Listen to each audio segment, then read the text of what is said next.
기쁨 있네 함께 찬양하겠습니다. 주 안에 기쁨 있네 주 안에 살다 주 안에 평안 있네 주 안에 살다 우라니 연기처럼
오늘은 부활주일입니다. 다른 여타의 교회들은 아주 시끄럽게 행사를 하면서 달걀도 나눠주고 하는 그런 것 다 하겠지요. 예, 우리는 달걀을 함께 우리 집사님께서 고이 삶아 오셔서 함께 먹는 아주 영광을, 행복을 누렸습니다. 그리고 오늘은요, 우리 작은마을교회 설립 예배를 드린 지 3년이 되는 날입니다. 2014년 4월 며칠 날 설립 예배 드린지 기억나십니까? 4월 13일 날 드렸습니다. 예, 설립 예배를 드린 지 3주년이 되는 날이기도 하고요. 그리고 또한 아까 기도 때도 말씀드렸지만 세월호 사건이 일어난 지 딱 만 3년이 되는 날이기도 합니다. 주님께서 부활하신 아주 기쁜 날이자 그리고 세월호 사건이 일어난 아픔을 간직한 날이지요. 주님의 부활이라는 우리에게 가장 귀한 선물이 오늘 주어진 반면 사람의 생명에 대한 고귀함을 일깨워주는 사건이 일어난 슬픈 날이기도 합니다. 그렇기 때문에 오늘 하루를 마냥 기쁘게만 보낼 수는 없겠지만 그렇다고 해서 그렇게 우울하게 보낼 필요는 없을 것입니다. 왜냐하면 하나님의 사랑을 생각하면서 예수님의 부활을 기억하면서 오늘 다시금 생명을 얻게 될 많은 이들을 위하여 기도하는 자로서 살아가는 우리 모두가 되어야 할 것이기 때문입니다. 사람의 생각에 따라서 우리가 바라보는 관점은 달라질 수밖에 없습니다. 내가 어떤 생각을, 어떤 관점을 가지고 살아가느냐에 따라서 한 사건에 대하여 긍정적으로 생각하느냐 아니면 부정적으로 생각하느냐 하는 것이 판가름이 나지요. 특히나 세월호 사건 같은 경우에는 우리 기독교계에서도 많은 이슈가 되었었는데요.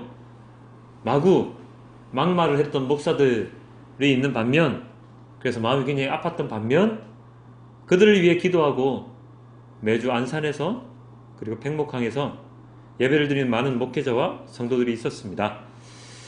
세상을 어떻게 바라보느냐, 무엇을 중심으로 놓고 바라보느냐, 그리고 무엇을 기준으로 바라보느냐에 따라서 사람을 살리는 사람이 되느냐, 아니면 사람을 죽이는 사람이 되느냐 하는 갈림길에 서게 된다는 것을 우리는 잊지 말아야 할 것입니다. 오늘은 부활주일이죠. 부활주일이라는 그 이름, 그 절기에 맞게 우리는 이 세상을 바라보고 세상을 향해 소리를 쳐야 할 것입니다. 자, 오늘 말씀의 제목은 우리는 모든 일의 증인입니다 라고 제가 정했는데요. 이 제목은 사도행전 10장 39절에 나오는 말씀입니다. 사도행전 10장 39절 함께 볼까요? 함께 읽어볼까요? 보이시죠? 10장 39절입니다. 시작! 우리는 예수께서 유대지방과 예루살렘에서 행하신 모든 일의 증인입니다. 우리 39절만요. 더 있나요? 뒤에? 예, 죄송합니다. 우리는 예수께서 유대지방과 예루살렘에서 행하신 모든 일의 증인입니다. 우리가 무슨 일의 증인이라고 되어 있습니까? 바로 예수님께서 유대지방과 예루살렘에서 행하신 모든 일의 증인이지요.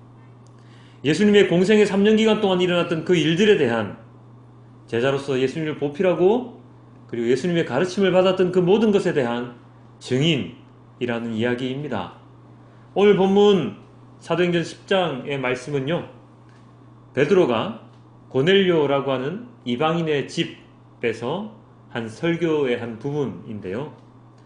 베드로는 하나님께서 주신 환상을 보고 나서 이방인에게 최초로 하나님, 예수님을 전하게 됩니다. 평소 기도와 구제에 열심이었던 고넬료의 초대를 받아서 예수님에 대한 말씀을 전하게 된 베드로는 그가 이 자리에 서게 된 이유를 이렇게 말했습니다. 나는 이 모든 일의 증인이라고 말입니다. 특히나 공생의 사역 기간에 예수님의 일들, 사역들이 무엇으로 인함이라고 고백을 했을까요? 바로 방금 저희가 읽었던 그 구절의 그 전 구절 10장 38절에 이렇게 되어 있습니다. 하나님께서 나사렛 예수에게 성령과 능력을 부어주셨습니다. 이 예수는 두루 다니시면서 선한 일을 행하시고 마귀에게 억눌린 사람들을 모두 고쳐주셨습니다. 그것은 하나님께서 그와 함께 하셨기 때문입니다. 예수님께 힘을 주신 분이 누구라고요? 바로 하나님이시죠. 하나님께서 성령과 능력을 예수님께 부어주셨고 그리고 그와 언제나 함께 동행하셨습니다. 그로 인해서 예수님은 3년의 공생의 기간 동안 수많은 사역을 감당하실 수 있었지요. 베드로는 바로 그 모습, 예수님과 함께했던 그리고 경험했던 그 모든 것에 대한 증인의 역할을 하고 있습니다. 그 경험, 예수님과 함께했던 그 경험을 전하는 전도자로서의 역할을 담당하고 있는 것이지요. 그렇기 때문에 여기서 베드로가 나는 증인이다 라고 하는 말을 바꾸어 말하면 나는 예수님을 전하는, 예수님의 말씀을 전하는 전도자다 라고 할 수 있는 것이지요. 그런데 베드로가 처음부터 이렇게 열렬한 전도자로서의 삶을 살았습니까? 그렇지 않습니다. 다들 아시는 바와 같이 베드로는 예수님께서 끌려가셨을 때, 고난당하실 때 예수님을 어떻게 했던 사람입니까? 부인했던 사람입니다. 나는 예수를 모르고, 예수라는 사람을 모르고, 나는 진짜 모르고 라고 몇 번이나? 3번이나 부인을 했었지요.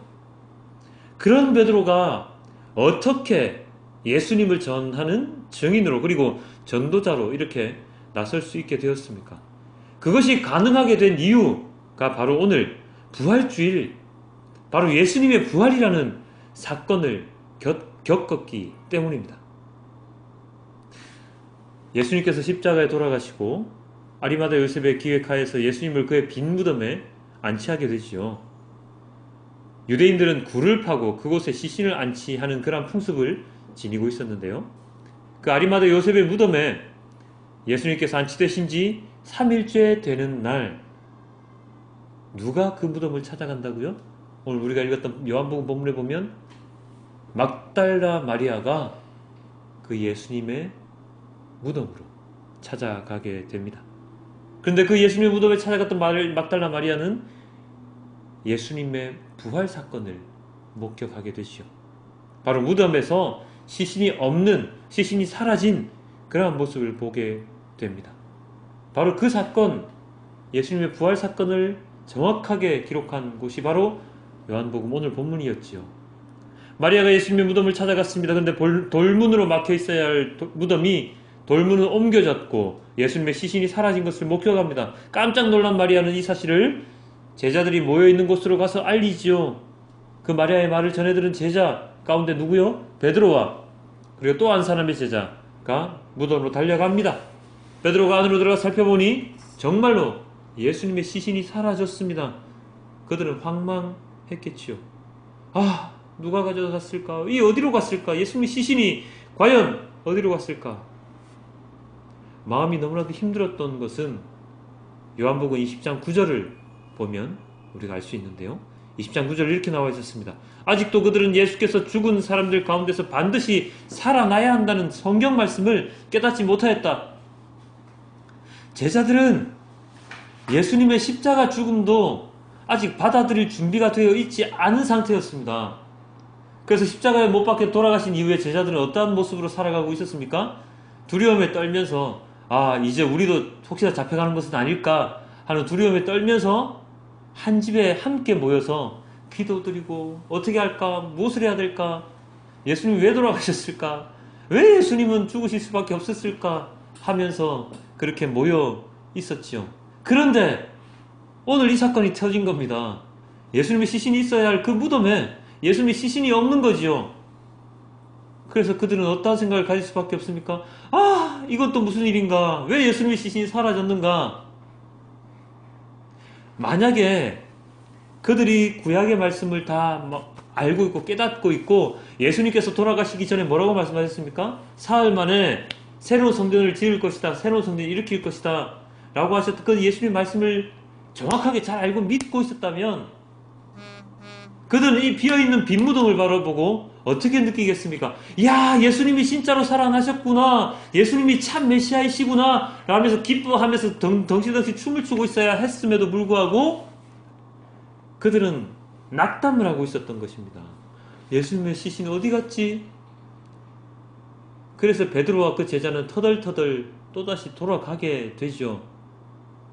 요한복음 20장 9절 아직도 그들은 예수께서 죽은 사람들 가운데서 반드시 살아나야 한다는 성경 말씀을 깨닫지 못하고 있었기 때문에 그들의 마음 한구석에는 텅 빈 마음, 이건 진짜로 왜 이런 일이 우리에게 일어나느냐 하는 그런 마음을 가질 수밖에 없는 것이죠. 그들은 여전히 예수님을 잃은 슬픔에서 깨어나오지를 못하고 있었고, 그리고 그들이 어렸을 때부터 보고 배웠던 그 많은 말씀들을 현실의 상황 가운데 접목시키지 못하고 제대로 연결시키지 못하고 있었던 것입니다. 성경 말씀을 어렸을 때 배우고 자랐지만, 그리고 그곳에 계시된 메시아에 대해서 메시아는 어떻게 오고 어떤 고난을 받고 누군가 하에 대한 것을 알고는 있었지만, 그리고 그 메시아를 자기들이 몸소 겪고 목격하고 경험을 했지만 그들은 그것을 현실 가운데 제대로 반영하지 못했습니다.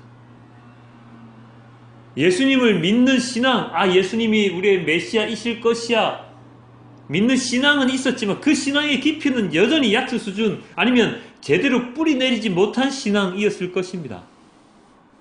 그럴 수밖에 없지요. 당시 유대인들 그리고 제자들은 메시아에 대한 다른 환상을 가지고 있었지요. 제가 지난번에도 말씀드렸지만 그들이 생각했던 메시아는 어떤 메시아였다고요? 바로 로마의 속박에서 벗어나는, 정치적인 속박에서 벗어나는 그러한 메시아를 꿈꿨을 것입니다. 그것은 예수님께서 산상수훈과 그리고 오병이의 기적 이후에 그들이 예수님을 왕으로 추대하려고 한 것을 보면 우리 잘 알 수 있습니다. 왕으로 추대한다는 것은 무슨 뜻입니까? 인간의 왕, 즉 자신들의 현실의 문제를 해결해 줄 수 있는 사람, 즉 다윗이나 솔로몬 같은 왕을 그들이 원했다고, 그러한 메시아를 원했다고 우리는 유추할 수 있지요. 그런데 그런 줄로만 알았던 예수님께서 허망하게 십자가에 못 박혀 돌아가셨으니 그들이 겪는 그 허망함은 충분히 이해할 만합니다. 그러나 이 땅에 오신, 그리고 성경의 말씀대로 하나님의 계획대로 십자가에 달려 돌아가신 그 예수님은 또한 동일하게 부활이라는 사건을 통해서 제자들에게 돌아오셨지요. 다시 한번 요한복음 본문에, 우리가 읽었던 본문의 말씀을 기억하면 이렇게 됩니다. 베드로와 한 제자가 허망한 발걸음으로 그들이 귀가하던 집으로 돌아갑니다. 그와 동시에 막달라 마리아, 최초로 빈 무덤을 발견했던 그 마리아는 그 자리에서 떠나질 못합니다. 너무나도 마음이 아파서, 너무나도 마음이 힘들어서 그 순간에 천사들이 나타나서 여자에게 말하지요. 여자야, 왜 우느냐? 마리아는 주님이 없어졌어요. 주님이 어디 간지 모르겠어요. 라고 이야기를 하지요. 물론 그들이 천사인지도 모릅니다. 마리아는 돌아서서 그녀 앞에 있던 어떤 한 사람에게 이야기를 합니다. 제발 동산지기여, 당신이 우리 예수님의 시신을 옮겼다면 좀 제발 돌려주세요. 근데 그분이 누구셨다고요? 바로 예수님이셨죠. 그런데 마리아는 그분이 예수님이신지를 전혀 알지 못했습니다. 이 부분은 어떤 부분과 비슷합니까? 엠마오로 돌아가는 그 제자 옆에 예수님께서 오셔서 그들에게 무슨 일이 있었습니까? 라고 말을 하셨는데도 불구하고 그들이 몰랐던, 예수님을 인지하지 못했던 그것과 거의 비슷합니다. 그래서 예수님께서 직접적으로 깨우쳐 주시지요. 요한복음 20장 16절 무엇이라고 얘기하십니까? 예수님께서 마리아라, 마리아야 라고 부르십니다. 그랬더니 마리아가 돌아서서 히브리 말로 라보니, 그것은 선생님. 그때 마리아는 자기가 동산직인 줄 알았던 그분이 예수님인지를 깨닫게 되는 것이죠. 이제야 예수님을 제대로 바라보게 된 마리아는 그 길로 제자들이 있는 곳으로 달려가서 예수님의 부활 소식을 전하게 됩니다. 이러한 예수님의 부활 사건, 이 부활 사건을 우리가 중요하게 생각하고 기억해야 하는 이유가 무엇입니까? 그것은 바로 이 부활 사건을 통해서 우리의 구원이 완성되기 때문입니다. 예수님께서 십자가에 못 박혀 돌아가신 것으로 해서 모든 것이 끝났다면 제자들의 마음의 변화는 일어날 수가 없었을 것입니다. 부활하신 예수님을 보고 듣고 경험하고 다시금 가르침을 받았을 때에 그들은 진정으로 예수님을 메시아로, 구원주로 생각할 수 있었습니다. 오늘 본문 사도행전 10장 41절에서 베드로는 이렇게 이야기를 합니다. 사도행전 10장 41절입니다. 그가 죽은 사람들 가운데서 살아나신 뒤에 우리는 그와 함께 먹기도 하고 마시기도 하였습니다. 예수님께서 부활하신 이후에 제자들에게 예수님은 계속해서 나타나셨지요. 엠마오 마을로 가는 두 제자에게도 나타나셔서 그들의 눈을 뜨게 하셨지요. 시리에 빠져서 고기 잡던 어부들에게도 나타나셔서 베드로 안드레에게 나타나셔서 그들에게 부활의 소식을 알려주셨지요. 보지 않아서 믿지 못하던 도마에게 친히 나타나셔서 그에게 예수님께서 부활하신 그 사건이 실제 사건임을 알려주셨습니다. 그렇게 예수님은 부활하셔서 승천하기 직전 한 40일 동안 그렇게 제자들과 함께 지내시면서 고난당의 십자가에 죽으시기 전보다 더 많은 것을, 더 확실한, 아니 많다기보다 더 정확한 주님의 정체를 드러내셨습니다. 즉 잘 못 믿고 있던 제자들, 제대로 알지 못하고 있던 제자들에게 제대로 된 신앙을 심어주셨지요. 믿음을 심어주셨습니다. 그래서 그들이 어떠한 자가 되도록 말씀을 하십니까? 바로 사도행전 10장 42절에 이렇게 나와 있습니다. 이 예수께서 우리에게 명하시기를 하나님께서 자기를 살아있는 사람들과 죽은 사람들의 심판자로 정하시는 것을 사람들에게 선포하고 증언하라고 하셨습니다. 바로 예수님을 선포하고 증언하는 자가 되라고 하셨습니다. 예수님이 어떤 분인지를 사람들이 알 수 있도록 하라고 가르치셨지요. 전에도 제자들은 예수님께서 파송하심으로 말미암아서 많은 이들의 병을 고치고 예수님이 어떤 분인지를 알게 하는 시간을 가졌었습니다.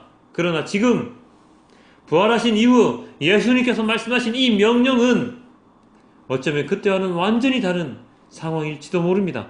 왜냐하면 이제야 예수님을 제대로 알게 되었기 때문입니다. 이제야 부활하신 예수님께서 인간이신 예수님을 전하는 자였을 때보다도 부활하신 그 예수님을 진정한 하나님의 아들이심이라고 깨닫게 되는 그러한 시간이 되었기 때문입니다. 그렇기 때문에 예수님의 공생의 기간 동안 파송받아서 예수님을 전했던 그 제자들의 모습과 부활하신 이후에 그 예수님을 알게 된 그 제자들이 전하는 그 예수님의 모습은 완전히 다를 것입니다. 겉만 알다가 속까지 완전하게 알게 된, 듣기만 하다가 이제는 정말로 실제로 보게 된 자들의 이야기가 완전히 다르듯이 부활하신 예수님을 직접 경험하고 함께 먹고 마시며 함께 모여 이야기를 나눔으로써 진정으로 자신들이 해야 할 일이 무엇임을 깨닫게 된 제자들은 달라질 수밖에 없지요. 왜요? 진리를 알게 되었기 때문입니다. 예수님께서 고난받으실 때 제자들은 다 뿔뿔이 흩어졌습니다. 자기의 목숨을 부지하기 위해서 도망을 칠 수밖에 없었습니다. 그런데 예수님의 부활 사건을 경험하게 된 제자들은 어떤 삶을 살게 되었습니까? 예수님을 증언하는 증언자, 순교하는 순교자가 되었습니다. 목숨을 부지하는 것에만 급급하던 자들이 죽음을 두려워하지 않는 그러한 전도자가 된 것입니다. 이렇게 될 수 있었던 것이 무엇 때문일까요? 바로 예수님을 제대로 알게 되었기 때문입니다. 그리고 이 땅만 바라보는 것이 아니라 하나님의 우편에 앉아 계신 그 예수님을 바라볼 수 있게 되었기 때문입니다. 그래서 바울 사도는 오늘 골로새서를 통해서 우리에게 이렇게 권면합니다. 골로새서 1장 3절, 그러므로 여러분이 그리스도와 함께 살려주심을 받았으면 위에 있는 것들을 추구하십시오. 거기에는 그리스도께서 하나님의 오른쪽에 앉아 계십니다. 뭐라고요? 위에 있는 것을 추구하라고 합니다. 거기에 누가 계시다고요? 바로 예수 그리스도께서 하나님의 오른쪽에 앉아 계시다고요. 예수 그리스도를 경험하고 체험한 제자들은 하늘에 계신 예수님, 하나님 오른쪽에 앉아 계실 예수님을 추구하고 바라볼 수 있게 되었습니다. 마찬가지로 우리들 또한 그런 자로 살아가야 한다고 바울사도가 우리에게 권면하지요. 바울사도는 또한 이렇게 권면했습니다. 2절입니다. 여러분은 땅에 있는 것들을 생각하지 말고 위에 있는 것들을 생각하십시오. 땅에 있는 것, 즉 무엇입니까? 이 땅에서 살아가면서 얻는 모든 것들을 위해, 인간의 이기심, 탐욕 등등의 이 땅에서의 목숨을 부지하기 위해 또는 편하게 살기 위해서만 살지 말라는 것입니다. 우리는, 그리스도인은 위에 있는 것, 예수 그리스도와 하나님의 나라를 생각하며 살아야 합니다. 왜냐하면 그리스도를 알게 된, 그리고 믿게 된 우리들 그리스도인들은 이 세상에서의 나는 죽었고 이제 누구만 살아남았다고요? 바로 하나님과 함께 예수 그리스도와 함께 살아갈 우리들만 남았기 때문입니다. 우리에게는 바로 이런 관점, 생각이 기준이 되어 있어야 합니다.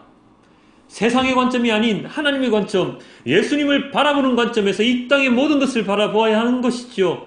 인간적인 것, 탐욕적인 것, 타인을 생각하지 않고 나만을 생각하는 이기심 등등등 예수님께서 추구하셨던 것들과 완전히 반대되는 것들에게서 나의 눈과 마음을 돌려서 예수님께서 추구하셨던 것을 하기 위해 이 땅에서의 삶을 살아가야 하는 것이죠. 왜 그렇게 해야 됩니까? 골로새서 3장 4절 이렇게 나와 있습니다. 여러분의 생명이신 그리스도께서 나타나실 때에 여러분도 그분과 함께 영광에 쌓여 나타날 것입니다.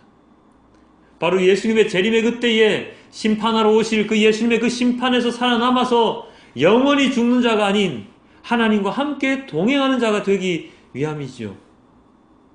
아까 서두에 제가 이렇게 말씀드렸죠. 사람들의 관점, 가지는 생각에 따라서 이 세상에서의 나의 삶은 완전히 달라진다고요. 시간에 대한, 사건에 대한 그 결론이 완전히 다르게 나타난다고 이야기를 드렸습니다. 한 명의 모든 생명을 소중히 여기셨던 예수님을 조차 살아가는 사람이라면 이 세상에서 일어나는 일들 가운데 사람의 생명의 소중함을 더욱 절실하게 느낄 수 있을 것입니다. 그래서 막말하는 자가 아닌 위로하고 함께하고 격려하는 자가 될 수 있을 것입니다. 그런 사람이 바로 예수님을 따라 살아가는 자, 온전한 그리스도인이 될 수 있습니다. 그리고 그는 예수님의 지상 명령을 충실히 수행하는 예수님의 증언자로서 살아갈 수 있을 것입니다. 바로 이방인에게도 예수님을 증거한 베드로 사도처럼, 그리고 죽는 순간, 그 순간까지도 예수님을 증거하며 성도들에게 힘과 격려를, 올바른 신앙을 심어주고자 노력했던 바울 사도처럼 바로 그러한 주님의 증언자가 될 수 있을 것입니다. 우리는 모든 일의 증인입니다 라고 고백했던 베드로가 바로 나 자신이 될 수 있을 것입니다. 나는 예수님의 모든 일에 대한 증인입니다 라고 자랑스럽게 말할 수 있는 내가 될 수 있습니다. 사랑하는 성도 여러분, 부활주일은 그냥 길거리 나가서 삶은 계란 돌리고 부활 찬양하는, 부활절 칸타타하는 그런 날이 아닙니다. 부활주일은 주님의 부활을 생각하면서 주님께로 돌아온 우리들이 주님의 증인으로 살아가겠다고 기도하고 다짐하는 날이 되어야 합니다. 행사를 위해서 분주하게 지내는 날이 아니라 주님의 죽음과 고난 그리고 부활을 묵상하면서 나의 부활까지도 책임지시는 예수님의 그 말씀을 이 세상에 전하기 위해 노력하는, 그리고 주님의 말씀을 묵상하는, 그리고 고민하는 그러한 날이 되어야 합니다. 내가 어떻게 하면 베드로처럼, 어떻게 하면 바울처럼, 어떻게 하면 스데반 집사처럼 담대하게 주님의 말씀을 전할 수 있을까?